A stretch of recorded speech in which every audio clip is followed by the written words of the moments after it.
Hey guys, I'm Kai from Lucas Lane and Royals. Hope you're doing well. Today I'm supposed to be cutting a clutch of 5 eggs, but something happened to the incubator. Stick around after the intro, I'll tell you all about it.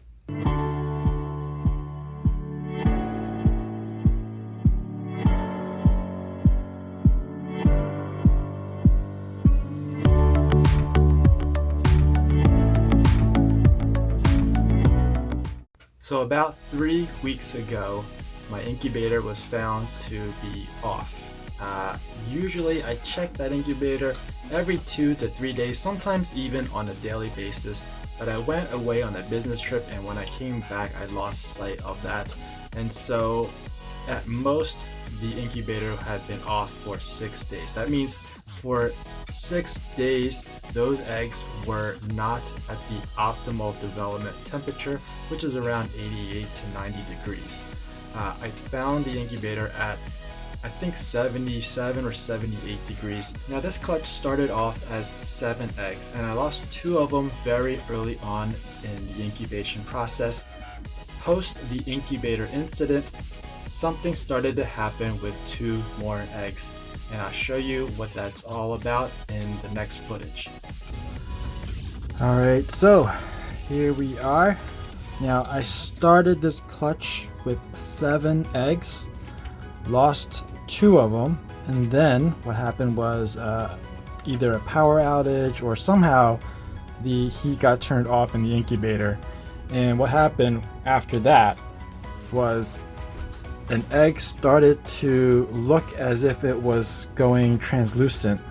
So it no longer had the white eggshell. It started looking like it was wicking up or absorbing water, even though I had the egg crate underneath it. So I don't think the water came through because it was in contact with water. I just think maybe something happened to the egg due to the incubator being off for possibly, well, I think I checked it when, well, I know I checked it when the Dreamsicle clutch was hatched, and then after that, by the time I found out the incubator was off, was close to 6 days. So it could have been a total of 6 days, or it could have been a few minutes. I'm not really sure, but at most it would have been 6 days. And so this happened, and when this happened, obviously the egg went bad, and I cut it open, and I can show you what's inside.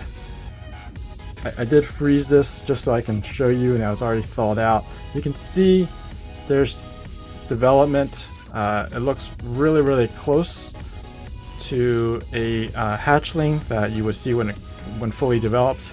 Obviously it's not fully developed. There's still a lot of egg in there, and it's hard underneath, very rubbery. So let me show you what happened here.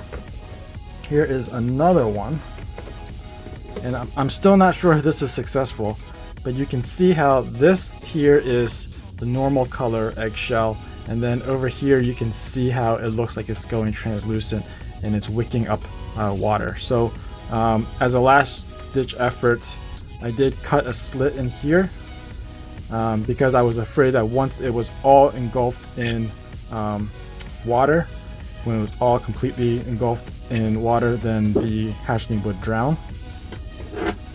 So I slit this open, and pretty much every day, every other day, I've been adding. You can see there's some movement in there. What I did was I added 1 milliliter of distilled water every day to every other day, just to keep it moist inside, because this opening here is allowing all the moisture to evaporate into the egg box, and so to keep it moist inside, I was adding additional distilled water. And when I cut it open, I was very careful not to damage any of the blood vessels, and I was also very careful not to completely submerge the blood vessels, because as long as the blood vessels, I believe, are in contact with air and the animal itself, it still allowed for oxygen exchange. So let me put this one back in. I'm not going to mess with this one too much. I can see it's a pied, not a banana pied. So really left with 4 eggs total, and you can see that one already pipped, and that is obviously a coral glow. That one has cut a slit itself. It didn't come out yet. We'll cut that open a little bit more and we'll cut that one open. Let's start with this one, since we can see it is already on its way out. And you can see this one also is starting to change color. When they get to about this stage, 55 days or even like 50 days, and they start turning this color, not a huge deal because they're almost coming out. But this one started to turn color probably close to 2 weeks ago. So I knew if I let it continue to change color, the hatchling probably wouldn't make it, and it would just look like this one. So I'm going to go ahead and try to open up this one, see if it'll go back in. Nope. So there's a little slit back here. I'm going to make use of it.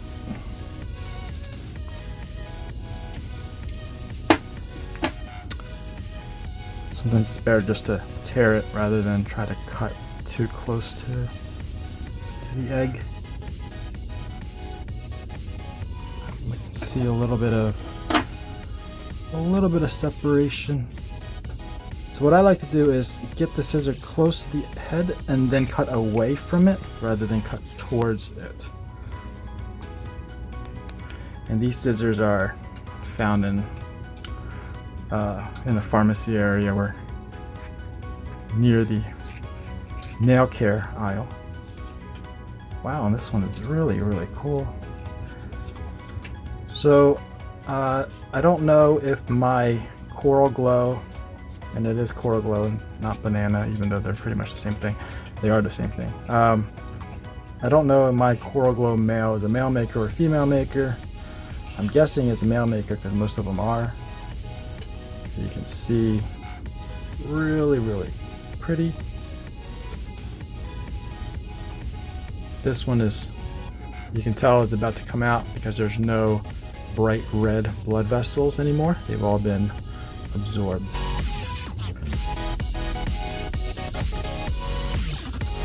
This has a nice balance so far of what I can see of white to pattern.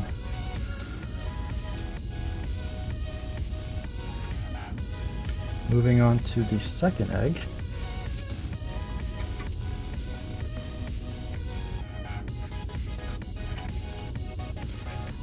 Now when I cut, I have the point of the scissor, that point of the scissor pushing up against the egg right here.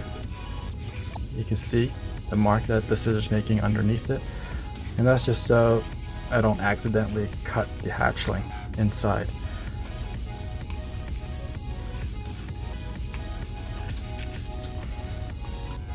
And this one is a pied.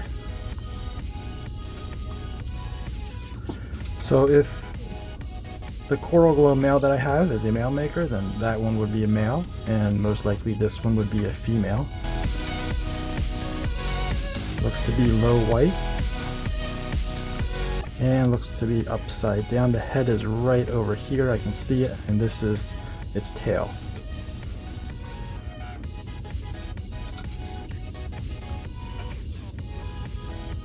So moving on to the last one,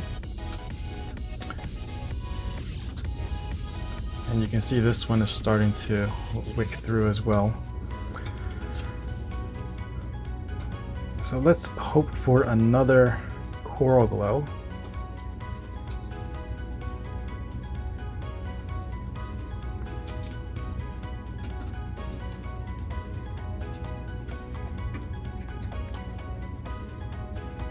Here we go.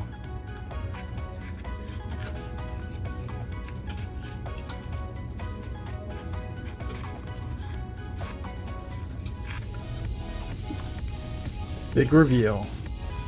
Should I say last reveal? It's another pied. And I was very careful not to damage the blood vessels.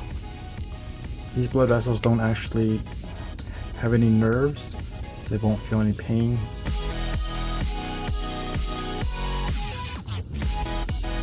Oh, bummer, we only got one Coral Glow. Still, hopefully. Still hoping for a female, but we'll see. Very cool looking pie. This one may have more white than expected, but still very beautiful. Very pretty saddle right there. Okay. So that's it. And then this one we know is a pie. We'll just wait for that one to come out on its own. I won't mess with it too much. I'll probably put another cc of distilled water in there before I put these guys back into the incubator. And then just a matter of waiting for them to crawl out. And then I'll do another video. Alright guys. Alright, so that is all for now. If you enjoyed this video, please give me a like. I'll be sure to post an update video of this clutch and let you know how all the hatchlings are doing. Hopefully that fourth one will be alive and thriving. So if you're new to this channel and want to be informed of future uploads, make sure you're subscribed and hit that notification bell. As always, thanks for watching. Please share, and I'll see you guys next time.